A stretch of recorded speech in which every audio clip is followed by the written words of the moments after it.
So very good morning to all of you. Today we are here for completing our chapter work power energy. So last time हमने law of conservation of energy, conservative force, non conservative force, conservation of mechanical energy, collisions के बारे में पढ़ा था और हमने elastic collision in one dimension पढ़ लिया था. तो आज जो हमारे जो topics है, again they are very important topics and lengthy topics. Inelastic collision in one dimension, elastic collision in two dimension, motion in a vertical circle, power and note on power. Okay, so without wasting any time, let us start. तो completely inelastic collision in one dimension.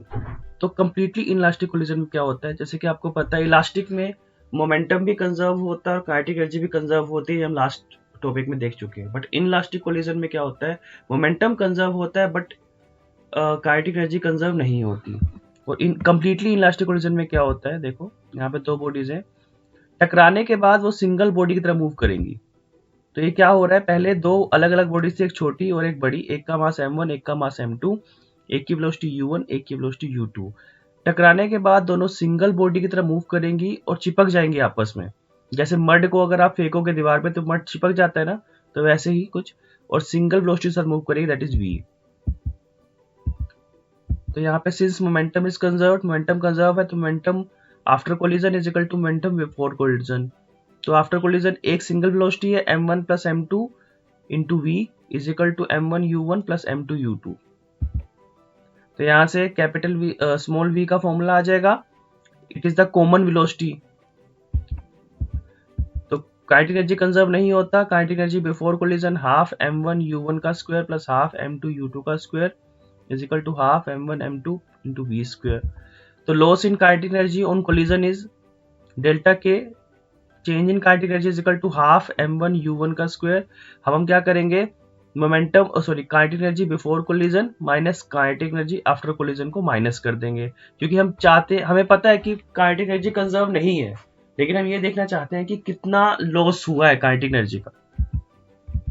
तो हम v की value put कर देंगे, यहाँ पर v की हमने वैल्यू पुट कर दी. जब हमने इसको सोल्व किया तो हमारे पास ये एक्सप्रेशन आया, हाफ m1 u1 का square minus half m1 square u1 square upon m1 plus m2. यहाँ पे हमने कंडीशन ली है कि u2 अगर जीरो हो तो, बिकॉज इनिशियली अगर हमने मान लिया कि u2 जीरो है, मतलब जो सेकंड बॉडी है, जो टारगेट है, अगर वो जीरो हो तो डेल्टा के इज इक्वल टू हाफ. तो ये रह जाएगा हमारे पास एक्सप्रेशन. ओके, तो this is the loss in kinetic energy, you can say change in kinetic energy, because in inelastic collision kinetic energy is not conserved. अब इलास्टिक कोलिजन टू डायमेंशन देखो, to dimension की बात कर रहे हैं, अभी हमने वन डायमेंशन की बात की थी, अब टू डायमेंशन की बात करेंगे. तो यहाँ पर एक छोटी बॉल है, एक बड़ी बॉल है, ये टकराएंगे.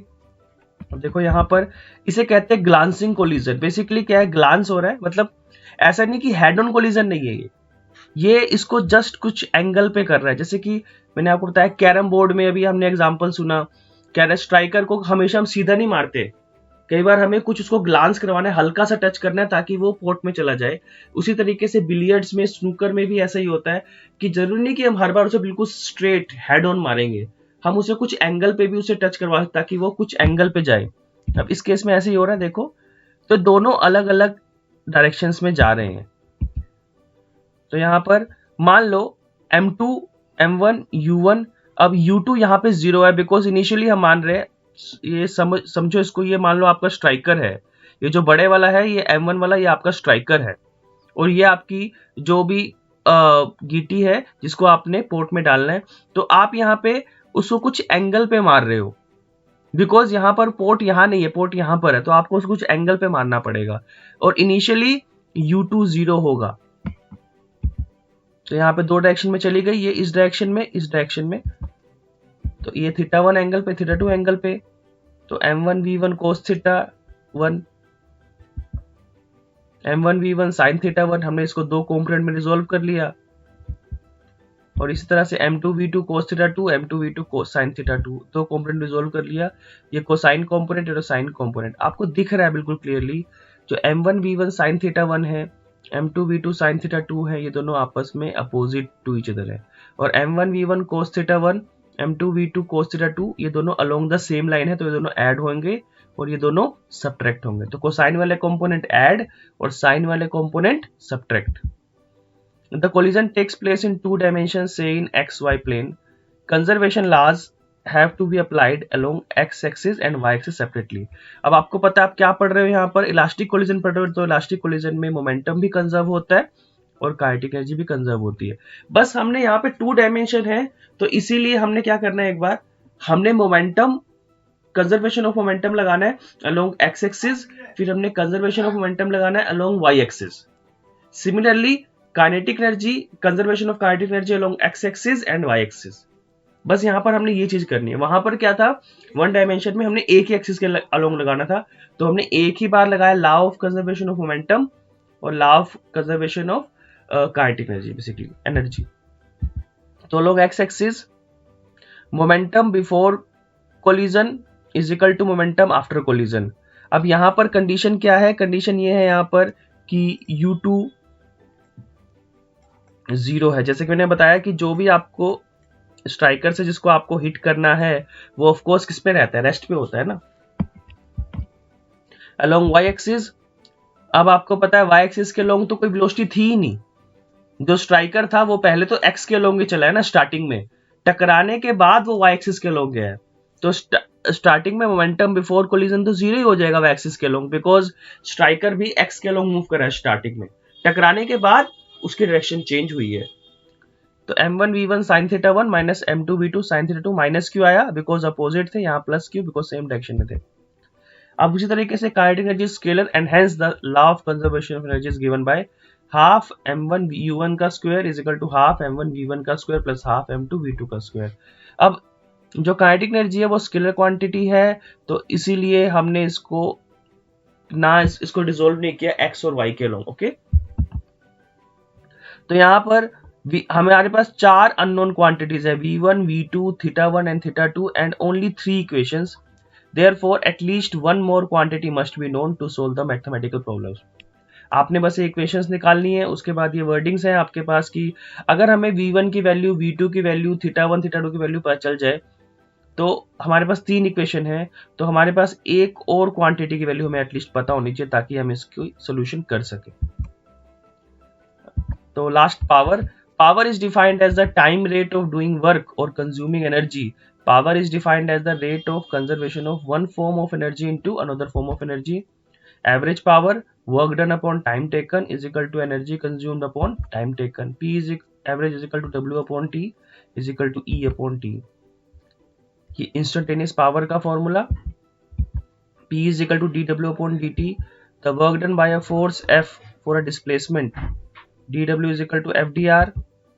तो इसको dt से डिवाइड कर देंगे, तो P is equal to vector F dot vector V। ये पावर का एक और formula, force into velocity. Okay, note क्या है, पावर स्केलर क्वांटिटी है, ऐसा unit of power is watt. 1 watt is equal to 1 joule per second. 1 watt is the power when 1 joule of work is done in 1 second, और 1 watt is the power when 1 joule of energy is consumed in 1 second. 1 kilowatt, 1000 watt, 1 megawatt 10 की power 6। Mega का मतलब ही होता है 10 की power 6, kilo का मतलब 10 की power 3। Another unit of power is called horse power और एचपी। ये कहाँ, बाइक्स में, बाइक्स की पावर को मेजर करने के लिए यूज होता है, इवन ट्रैक्टर्स वगैरह की पावर्स तो 746 वाट होते हैं। कमर्शियल यूनिट कौन सी होती है, किलोवाट आवर। So to 90। अगर हम ग्लांसिंग कोलिजन की बात करें, स्पेशल केस, अगर उसने पूछा है कि ग्लांसिंग कोलिजन हो रहा है तो थीटा 1 0 हो जाएगा, थीटा 2 90 हो जाएगा, तो m1 u1 is equal to m1 v1। हम बस थीटा 1 की जगह 0 पुट कर देंगे, थीटा 2 की जगह 90 पुट कर देंगे, तो हमारे पास ये कंडीशंस आ जाएंगी। सिमिलरली हेड ऑन कोलिजन, अगर हम बोल रहे हैं कि हेड ऑन कोलिजन है तो थीटा 2 0 हो जाएगा। ठीक है, तो कंडीशन ये आ जाएगी हमारे पास।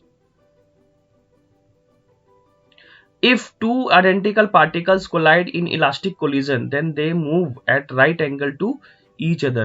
अगर elastic collision होता, perfectly elastic collision होता, then they move at a right angle to each other. Okay? अच्छा, ये बड़ी इंपॉर्टेंट टर्म होती है, coefficient of restitution और resilience. It is defined as ratio of magnitude of relative velocity of separation to magnitude of relative velocity of approach. अब of course जो approach की जो वेलोसिटी है वो u1 मतलब इनिशियल वेलोसिटी में आएगी और सेपरेशन की वेलोसिटी फाइनल वेलोसिटी के टर्म्स में आएंगी। तो E is equal to v1 minus v2 upon u1 minus u2। ये आपका कहाँ से आया? जो आपने डेरिवेशन में निकाला था v2 की जो वैल्यू निकाली थी ना v2 की, I think u1 minus u2 plus v1 होगा, u1 minus u2 plus v1, तो वहां से हमने निकाला और E की वैल्यू निकाल दी v1 minus v2 upon u1 minus u2। अब E is equal to 1 if the collision is perfectly elastic. अगर कोलिजन परफेक्टली इलास्टिक है तो बिल्कुल सेम इक्वल रहेगा ये, और अगर इलास्टिक नहीं है, इनइलास्टिक है, तो जीरो की वैल्यू 0 से बड़ी हो सकती है और 1 से कम हो सकती है। सॉरी, जो E की वैल्यू है 0 से बड़ी और 1 से कम। Okay, so thank you all.